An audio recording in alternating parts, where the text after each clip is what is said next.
What's going on? I hope you guys are having a wonderful day. My name is Dr. Boyce Watkins, and today we're going to talk about sleep. Steve Harvey, who is a very wealthy man, very intelligent man. Steve Harvey made a comment that I saw, and I meant to address this, and I want to address it today. There's a comment that Steve Harvey made in a motivational speech where he said that rich people don't sleep 8 hours a day. He said rich people don't sleep 8 hours a day. They just grind. Sometimes they pull all-nighters. And I'm going to kind of talk about that a little bit and dispel some myths related to success and sleep. So get comfortable, buckle up your seatbelt. We're going to get started on the Black Financial Channel right now.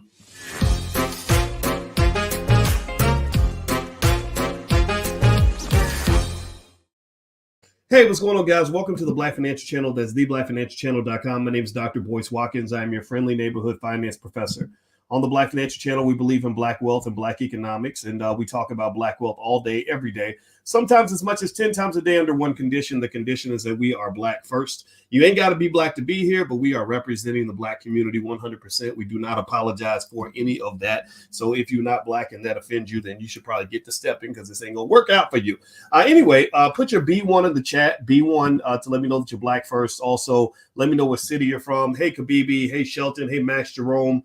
I see you, Abdul. Let's see. I see Keller Legacy Enterprises. Good to see you. All right. So thumbs up. Hit the thumbs up button. Also, make sure you subscribe to the channel. Hit the notification bell. The notification bell is very important because that's how we can notify you when we go live, because, you know, they sometimes try to shadow ban brothers that get too Black on the internet. And also, I want to remind everybody, just, you know, there are fake Boyce Watkins accounts out there, and I don't want you to get taken. So make sure that if somebody reaches out and they're giving you their WhatsApp number or trying to inbox you, just know that that's not me. I do not do that, but they're on every platform. I cannot stop them. So just watch out for the scammers because they're pretty bad. All right. So how many of you, give me a yes or no, I'm asking a yes or no question. How many of you have heard that really great motivational speech from Steve Harvey, where he basically explains that I think he said rich people don't sleep 8 hours a day? Give me a yes in the chat if you've ever heard that statement. Shad from Philly, have you heard that statement? Give me a yes. Rashawn, have you heard it? Kabibi from Detroit, who's heard that statement? Corey says yes. Okay. Janine says yes. Give me some more yeses or no's if you haven't heard it. Give me a no. I want to see how many of you have heard the same thing I heard. It's a really popular viral video. Steve Harvey is a great speaker. Steve Harvey is very motivational. Steve Harvey is very, very rich. And so, that gives some credibility to his advice. He worked very hard to be successful. He's from the old school. And I like that about him. I like the idea that he has certain principles of manhood that I definitely align with. And his goal is to mentor people. And I just respect that, so shout out to Steve Harvey. Even if we disagree on some things, I really think overall he is, he's better. He's good for the world, right? In his own special way. Now, here's what I want to kind of get into, though. I want to kind of, and I'm actually trying to find that quote. I want to specifically quote Steve in terms of what he said, and then we're going to start from that. All right, so let me see. Here we go. Steve Harvey. Okay, he says, rich people don't sleep 8 hours a day. That's a third of your life. They ain't but 24 hours in a day. I'm going to try to use my Steve Harvey voice. They ain't but 24 hours in a day. You cannot be asleep 8 hours a day. So he said that to Oprah Winfrey, and he said that basically if you're sleeping 8 hours a day, you're sleeping away 1/3 of your life. Now, here's what I can agree with. Steve Harvey is saying, look, you got to grind to be successful. Okay, cool. You can't waste time. Get it. Right on. I agree 100%. I mean, in a third of your life, let's do the math real quick. I taught math, so I should be able to do this math in my head. But let's take 8 hours a day. 8 hours a day times 7 days in a week is 56 hours in a week. So 56 hours over the course of a 52-week year. Let's do a rough estimate about what's that? Is that 2,600 hours a year? 2,600 hours a year. It's 26,000 hours in a decade. That's about 100,000 hours over a 40-year period. Or if you live to be 70, then you would almost not quite double that, but go to about 170, 180,000 hours. That's a lot of time. I mean, man, how cool would it be if we had that whole 180,000 hours available to grind with? And here's the scary part. This is one of the reasons why I warn y'all about the corporate plantation is with the corporate plantation, you give even more than 8 hours a day to the corporate plantation. Like, think about it. If you work 8 hours a day, most people don't even work 8 hours a day. They work like 9 or 10 hours. But let's say you work 8 hours a day. You spend 1 hour getting ready for work and getting to work, another hour coming home from work. So that's about 10 hours a day. Really, it's more like 12. But let's say it's 10 hours a day, 5 days a week. That's 50 hours a week. 50 times 52. That's about 2,500 hours a year. That's about 100,000 hours over the course of your life that you spent at a job, right? So 1/3 of your life you spend in sleep. The other third of your life, at least a third, you're spending at your job. Tell me, are y'all processing what I'm saying? Give me a yes if you get what I'm saying, if you can understand how depressing that is. Just that thought that literally you're losing a good 2/3 of your life before you even get a chance to even enjoy anything. You spend more time at your job than you spend with your kids. You spend more time at your job than you spend with your spouse. You spend more time at your job than you spend with other Black people. You spend more time at your job with those pasty SOBs who treat you like the N-word every single day. Because why? Well, because nobody left you an inheritance. Nobody taught you economic literacy. Nobody taught you nobody started investing for you in the stock market when you were a kid. Because if they had, you'd have $250,000 in the bank, which means you could quit that job, but you can't. You can't, because people just left you with nothing. This is why financial literacy in the Black community is so important. And this is why we're not going to do that to our kids. Give me a yes in the chat before I move on. Give me a yes in the chat if we can agree that we're not going to sell our kids into corporate slavery. Give me a yes in the chat if you promise me that you're going to do your best not to set your kids up for really the gulag. Like, that's the gulag, the corporate concentration camp. That should be the CCC, the corporate concentration camp, is where they get you locked down because you ain't got no inheritance, no wealth, no financial literacy, no business, no side hustles, no other streams of income, and a pile of student loan debt. Kaboom, you a slave, man. You are a slave. You're not Kunta Kinte style. Kunta Kinte was a different kind of slave. That was a more brutal form of slavery. We know that. Shout out to our ancestors and their sacrifice. But slavery is basically when you can't do what you want to do, right? I know 45-year-old people who have to ask permission to go to the bathroom. Like, that's got to be so. That's very degrading, right? I'm not making fun of you. It's what it is, right? Our kids don't deserve that. So we're gonna do better. Things like the $5 a day investing plan that I show you for free on my website, or if you want it in a book you can actually hold, you can go to Amazon and look up Dr. Boyce Watkins $5 a day investing plan. You can order that book on Amazon. It's right there. I have other books out there, so feel free to grab any of those books.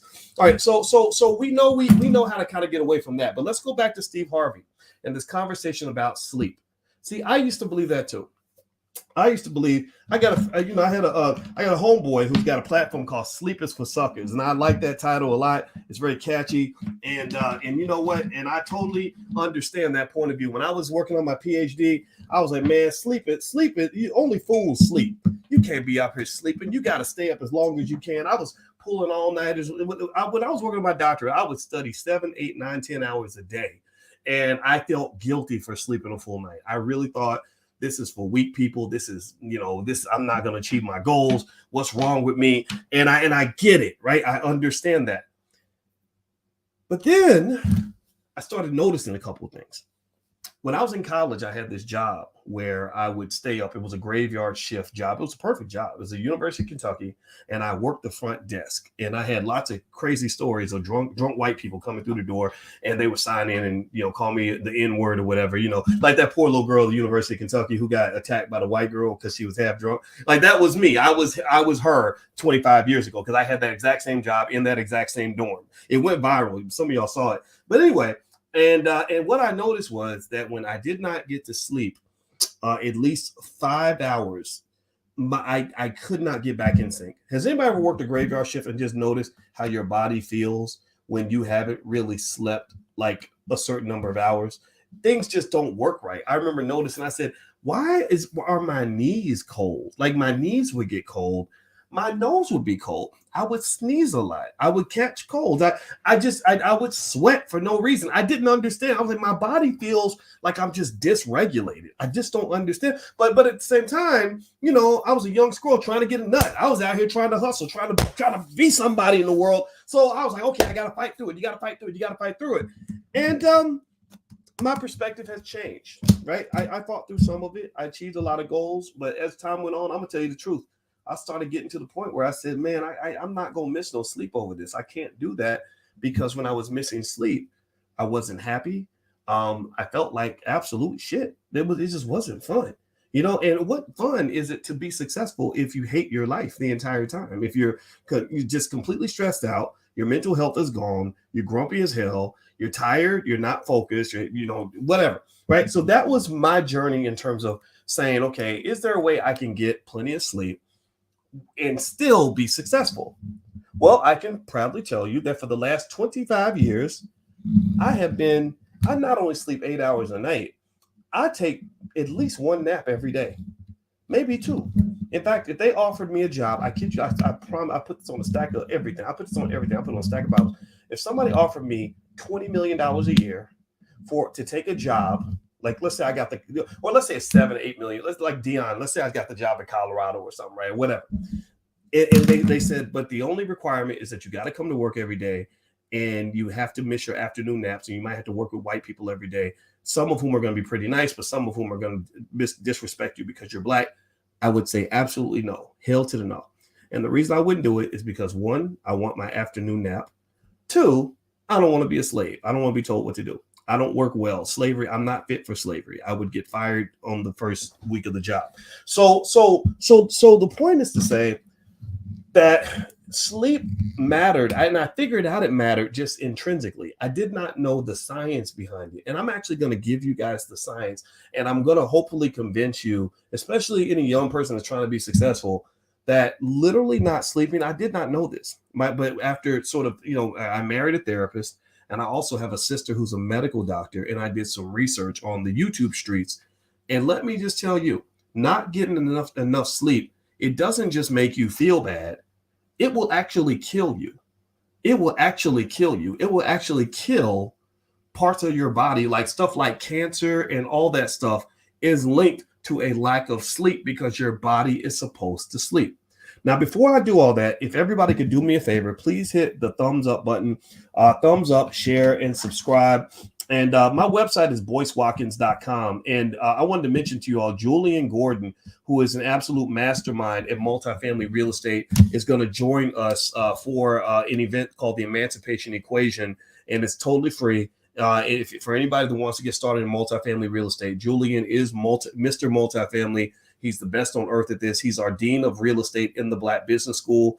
He's a brilliant brother. He went to UCLA, and I believe he went to Stanford also for grad school. And he's super smart, and he's super good, and he controls millions of dollars in real estate. He's going to join us in the Black Business School on Friday. I told y'all, we bring y'all the best of the best for a fraction of the cost, and this event is totally free. So if you'd like to join us on Friday for that event, just go to my website, go to boycewatkins.com. If you're watching on Instagram, you can hit the link in the bio. It's totally free. Join and bring your family. Real estate is one of the three, almost like the holy trinity of wealth. There's real estate, stock and bond investing, and also entrepreneurship. Those are the three things your children should understand before they turn 18. So if you want to bring your kids, and we're going to meet on Friday night at 8 p.m. So join us. Just go to boycewatkins.com and you can join. You can register for free.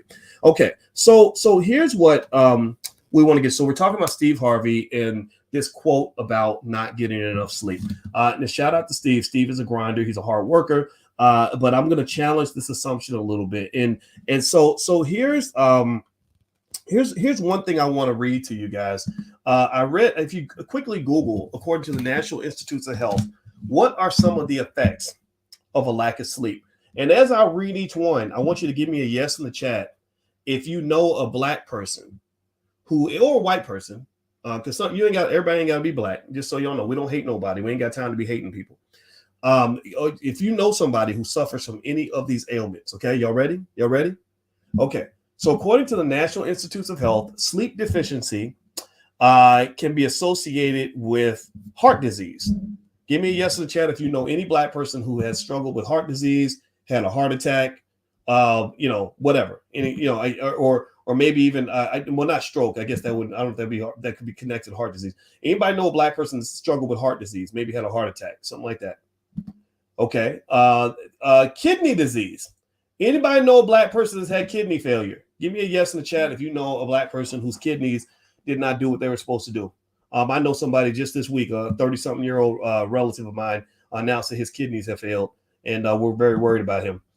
How about high blood pressure? Anybody know any black people, anybody in your family, your friends, anybody that is struggling with high blood pressure. That's probably damn near everybody. Half people in this chat probably deal with high blood pressure. I've battled high blood pressure. Okay. What's the all right? Anybody know? Give me a yes if you know. These are all associated with sleep deficiency. Okay. This is the whole idea, like you don't sleep is for suckers kind of mindset. Okay. So let's see. What's another one? Anybody know a black person struggling with diabetes? Diabetes. Any diabetes? Anybody know a black person who got diabetes? They probably make about 10 billion a year selling diabetes medication just to black people alone. Just to black people alone. Because they get you hooked on that sugar early, man. I didn't even know until I got older how deeply sugar is linked to cancer. Like, that scares me, because we've been on that sugar crack pipe since we was 4 years old, in the projects, drinking Aunt so-and-so's delicious Kool-Aid, right? All right, so let's see. What else? Give me a yes or no. Obesity. Anybody know any obese black people? Anybody know somebody that struggles with obesity? Or if you struggle with it yourself, you can put a yes in the chat. These are all symptoms of a lack of sleep. Does anybody know? The last one is depression. Does anybody know any black people that struggle with depression? Give me a yes or no if you or someone you know has struggled with depression or any related mental health issue. Okay, so let's circle back. Let's make this like kind of a full circle kind of thing. And this is my point. And my point is not to sit around and say Steve Harvey is a dummy. I'm not saying Steve Harvey's a dummy. He's not a dummy. He's very smart. He's very smart. But also remember, Steve Harvey he's not a medical doctor. You got thousands of black medical doctors that you ignore because we listen to the entertainers a little bit too much. I think the entertainers should have their voice for sure. White people put them on a big pedestal and everyone hears them. But remember, you've got millions of really intelligent black people who have a lot of skill that should also be listened to. And I just will have to stop, draw the line. I made D.L. Hughley a little bit upset. I heard he said some things about me on his radio show. I didn't even listen. I don't listen to banter like that. But D.L. got a little bit upset because I said that I don't think D.L. Hughley is qualified necessarily to be a primary spokesperson for black people on political issues. Now, if we were having Kings of Comedy Part 2, he should be on stage, not any of us, because he's a brilliant comedian. I mean, he's really that good. He's good at what he does. But he's not a diplomat. He's not a political scientist. He's not any of those things. So he shouldn't be a primary voice on politics. I get it. His platform is big, and there are some entertainers that want to use their platform for what they feel is the right thing. But unfortunately, they aim for the entertainers because they know the entertainers are not trained at the science. They know the entertainers they're not the scholars. They're not the thinkers. So what they'll do is they'll say, if we want to exploit the black community, let's push and mute the voices. Let's censor the scholars and the thinkers. Let's censor the smart people, and let's put the clowns on top. And when I say clown, and I call DL a clown, he has to agree with me, because that's what a comedian is. Am I right? I mean, is a comedian not similar to a clown? I mean, that's what you do. You get in front of people and you tell jokes. And that's wonderful when the time is right. But the clown should not be the scholar. The clown is not the leader. The clown is not the king. Those are two separate responsibilities. And we need to have a little more delegation in our community in order to understand how to move forward, because we're not moving forward. Because when Joe Biden says, I want to have an interview with black people to talk to them about the issues that matter to black people. Well, who do I want to talk to? Well, do I want to talk to a thinker and a scholar, somebody who's really going to challenge me? No. I'm going to talk to Cardi B. He interviewed Cardi B. He had an interview with Cardi B, and Cardi B was representing the black community, even though she ain't even African-American. And she was doing exactly what you would expect Cardi B to do. She was, asking her little stupid questions because, she's probably scared that they're going to lock her up, because remember, she got those charges over here, poor thing. And so my point is to say, at the end of the day, you got to be real careful about being overly influenced by entertainers, because a lot of entertainers will give you bad advice. Entertainers, they give all kinds of it. They give financial advice, they give therapy advice, they give medical advice, and when it's the wrong advice and you end up dying, or your life goes to shit because you're listening to the wrong people, well, you have to step back and ask yourself, was I getting advice from the expert, or was I getting advice from somebody who just got put on a big platform? Because think about it. Would you ask me, if you're trying to become a professional comedian, would you come and ask me to show you how to be a professional comedian? What would happen if I tried to teach y'all how to be a comedian? I don't know how to be a comedian. That's tough. That's hard to do. Remember when D.L. Hughley was on Fresh Prince a long time ago, and Will Smith thought anybody could just be a comedian, and he went on stage and told a bunch of jokes, and he totally flopped.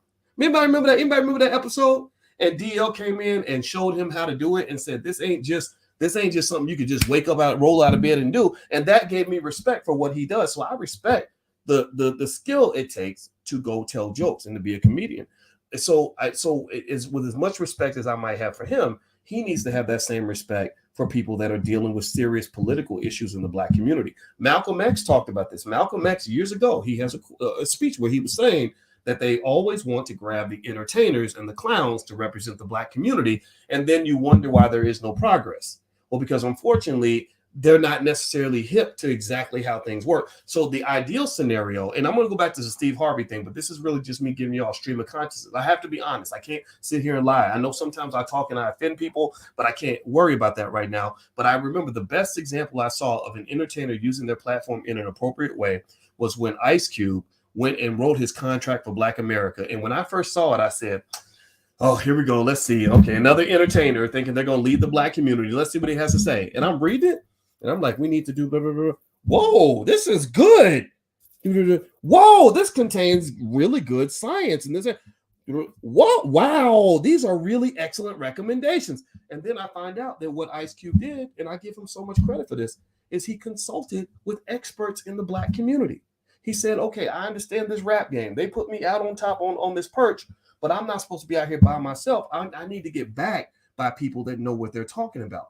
So when Ice Cube would go talk to people, there were a couple of times we would talk and I'd say, okay, here's the topic that you really need to pay attention to. This is what the people are actually saying. This is what matters to people right now. Make sure you understand the difference between this and this.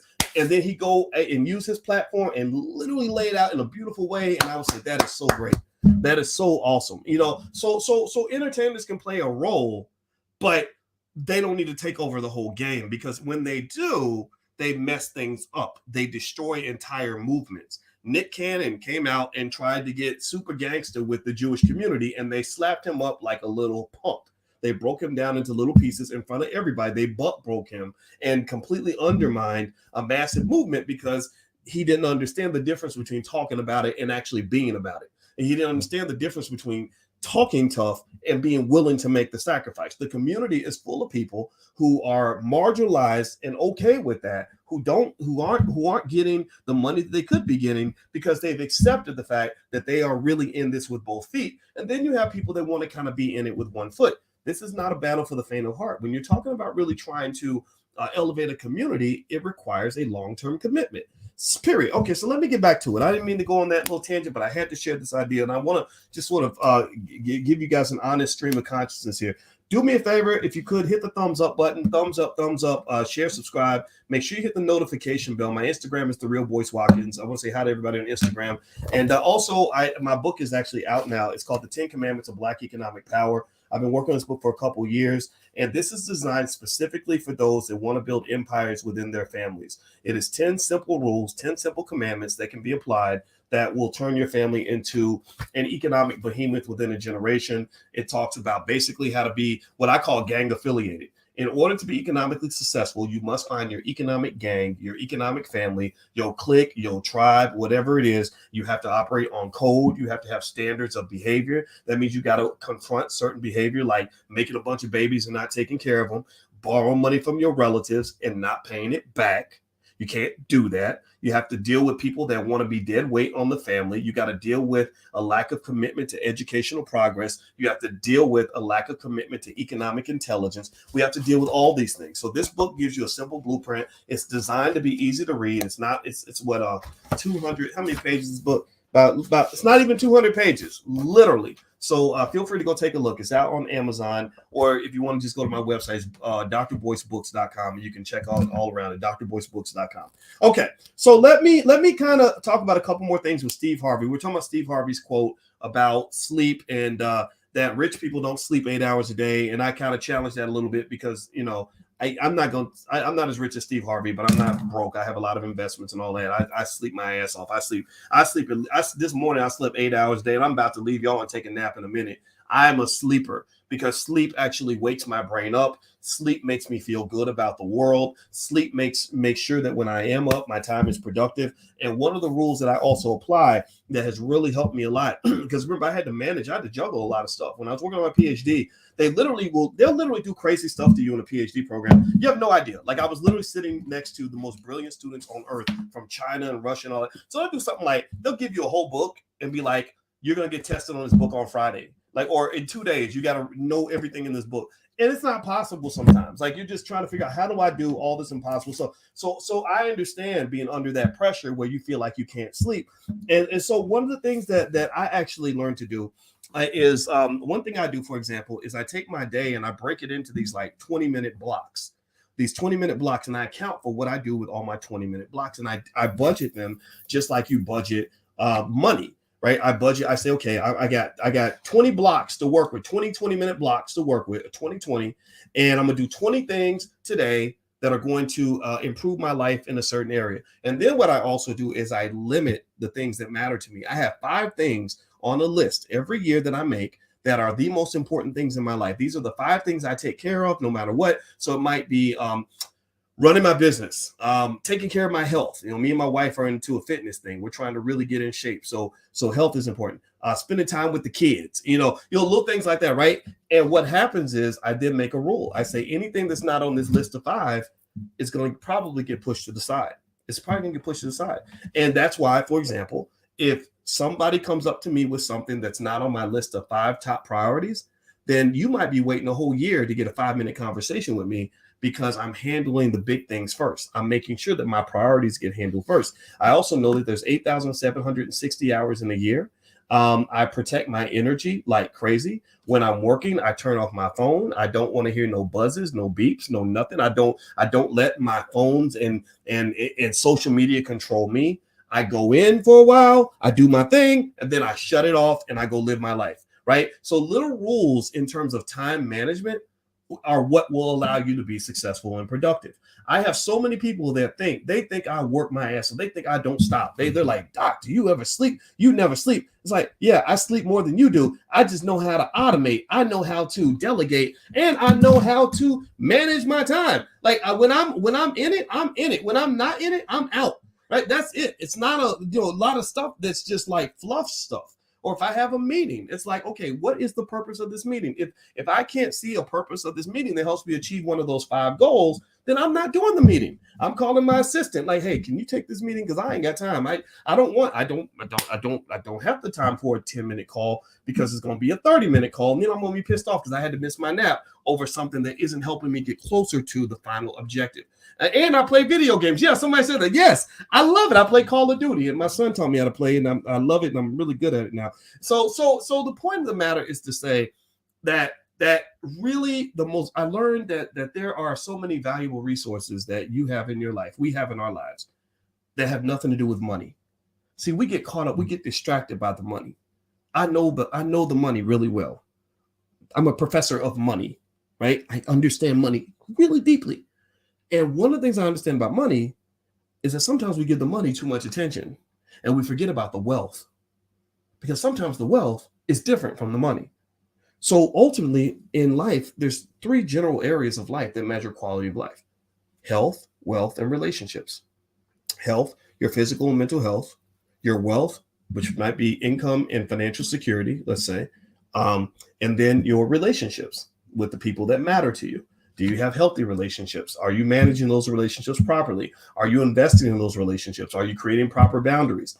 And the more I started thinking that way, the more I realized a couple things that really helped me align with success in my own personal so-called success. One was, most of us as Black people need therapy.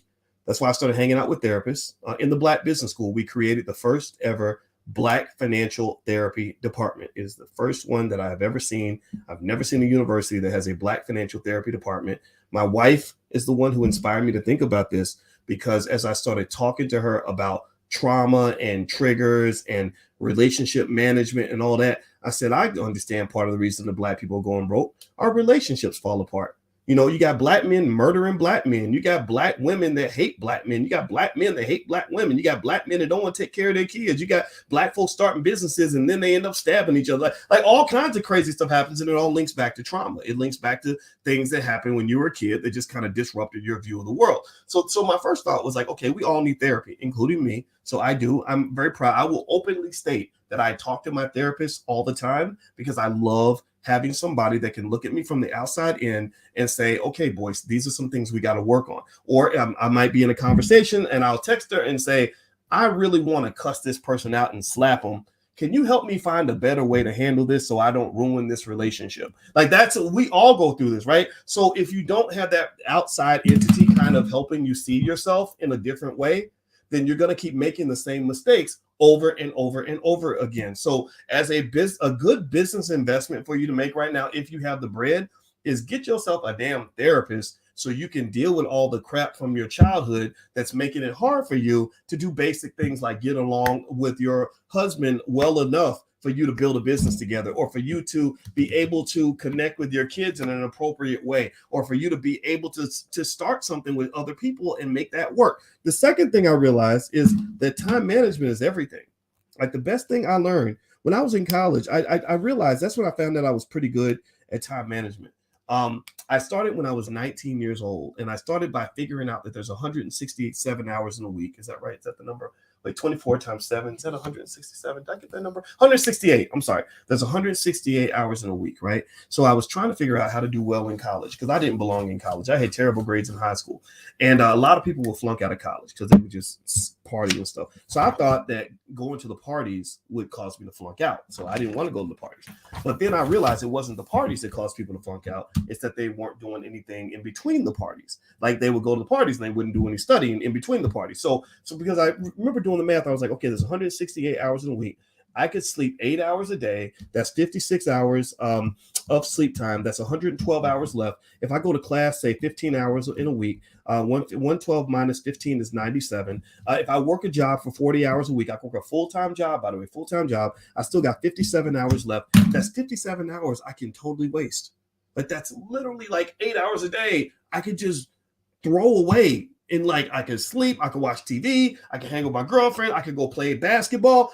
I could do everything. I could go to every single party on campus and still do well in school. I still have 57 hours to knock out my studying and still live my life, right? So when I saw it that way, it got me to the point where I started budgeting my time. And that same time budgeting system that I used at 18, 19 years old is the same one I use now. I still use that same type of system. And because once you realize how much time you have available to do all the things you have to do, and then you realize how important it is to shed off the fat, get rid of the BS that you're wasting your time on, you'll be amazed at how productive you can be, right? So that time management, time awareness is just like money management. It's the exact same thing, except time is more valuable than money, because once you lose time, you never get it back. Like a lot of y'all feel like, okay, I'm young, I got the rest of my life ahead of me, I'm 25 years old. No, I was 25 too. And then you'll be 35, and then you'll be 45, and then you'll be 55. And what will happen is that time will never go backward. You will never, ever hit an age where you start getting younger. Every step, every time you move to the next stage in life, people are going to look at you. One day you're going to hit 35. They're going to start calling you ma'am and sir, and it's going to freak you out. And then you're going to hit 45, and you're going to have adult kids that act like you were never young. And then you're going to hit 55, and then people are going to send you AARP shit in the mail, and you're going to be like, what the hell is this? I'm not supposed to get this. And then you get older, and the next thing you know, everybody around you starts dying and getting cancer and stuff like that. And then it's over, game over. So you can't waste time. You can't waste time. So I'm not one to agree with what Steve Harvey says about not getting sleep. I think that's fine. I think you should sleep as much as you need to. Sleep until your body tells you to wake up. But where I will get on board with the hustle energy that I respect Steve Harvey for having is I'm just here to tell you, man, you cannot waste time. You cannot waste time. You can't even waste today. If you do use time, it's got to be an investment. It's got to be something that's going to help you become more efficient or get closer to that goal that matters to you. It doesn't have to just be financial. It could just be relating to your kids or whatever. But literally, when I'm thinking about my time, I protect that time My most valuable resource is not the money in my bank account. And I got a little bit of money in the bank account. I got some money. No, my most valuable resource is my time and my energy and all these things that money cannot buy. So do not put yourself in a position where you're falling for some of this nonsense that's out here. There's a lot of stuff. I'll give you a concrete example. This is me telling you the truth. Do you know how many YouTube videos have been made about me in the last like 10, 12 years? Do you know how many people there are people who have built entire YouTube channels basically saying, I hate Boyce Watkins, and Boyce Watkins is a bastard, and he's saying things that they don't know nothing about, whatever. Literally. Guess how much time I have spent watching any of those videos? I don't even watch 30 seconds of it. I don't watch 30 seconds of it. Because number one, I don't want to get triggered. If somebody's sitting there telling lies about you, it'll just make you mad. And then number two, I know it's a waste of time. It's drama. It's BS. It's stupid. Okay. You're making your money. Good for you. I'm not even, no. So when I'm on the internet, I'm using the internet to accomplish a goal. I'm either on the internet achieving the goal of figuring out how to run a better business, or right now I want to be an airplane pilot. I have that goal. So I'm on the internet watching airplane pilot videos all day so I can be a good pilot and not get killed. Or my goal might be just to relax. I'm a football fan. I watch all the NFL games on YouTube because they condense them to where they're 12 minutes because I don't want to waste time watching a whole football game. That's the only time I'm on the internet. Or watching financial news. I'm keeping up with what's going on in the stock markets and all that because I'm about my investments, my bread, and my legacy, and taking care of me, my wife, and kids. I ain't got time for these fools. I'm not going to sit here and watch some rapper talk about how he shot somebody last week and got 14 babies mamas. That's not of interest to me. None of that is. So what I would just say to you is figure out who you are, what you want, and what matters to you, and get a system and a process that really works for you. And to hell with the rest of the world. The more you try to become extraordinary, the more you may not fit into certain spaces. And that's okay. It's okay to be an alien. It's okay to be a little weird. Just switch your circle a little bit and find other people that are weird like you, weird in the same way, who are high achievers just like you, and they will propel you to do bigger and better things.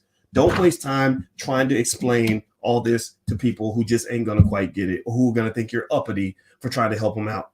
All right. So that's my 2 cents, man. By the way, there's something that you can have for free. If this kind of thing interests you, there's actually something. I did create a whole life class, and but we decided to make it free because I want everybody to learn this stuff. And it's called blackkeystogreatness.com. And there's no price on it. Like, it's totally free in the Black Business School. And literally, Black Keys to Greatness is literally kind of a brain dump where I wanted to lay out all my strategies for success because I had a whole system, and it's worked. When I was at the University of Kentucky, I was the number one Black student. I don't know about the white students. I was the number one Black student on the campus for 4 years when I was there. I had the highest grade point average of all the students on campus. And not only did I have the highest GPA, but I worked a full-time job. Sometimes I'd have 2 jobs. I was always on the basketball court. And I also, I would take extra classes. Like, I wouldn't just take 15 hours or whatever. I wanted a challenge. So I would take 21 hours, 26 hours, whatever, right? And people didn't understand. Nobody could understand. How in the world do you find the time to do all this, like, and make such good grades? And they didn't understand. I figured out the secret to time management. If you get time management mastered and time awareness and consciousness down, you'll blow people away by being incredibly productive, and they won't understand how you're doing it. It'll look easy to them. You'll make it look easy. So learn how to manage your time. That's my message for today, and that way you can sleep your 8 hours and still be good. No disrespect to Steve Harvey. I like him, for the most part, but that's a piece of advice that I think is not good, because I mentioned to you guys earlier. I'll just read them again real quick. Here are the symptoms that are linked to sleep deficiency: heart disease, kidney disease, high blood pressure, diabetes, stroke, obesity, and depression. I don't want you to have any of those things, because you remember, life is about health, wealth, and relationships for the most part. If you are so busy on your grind trying to get wealth that you do not take care of your health, then you will lose all your wealth trying to go unsuccessfully get your health back. You won't get it back. Once you're that sick and you're messed up from all these ailments, you ain't gonna get it back.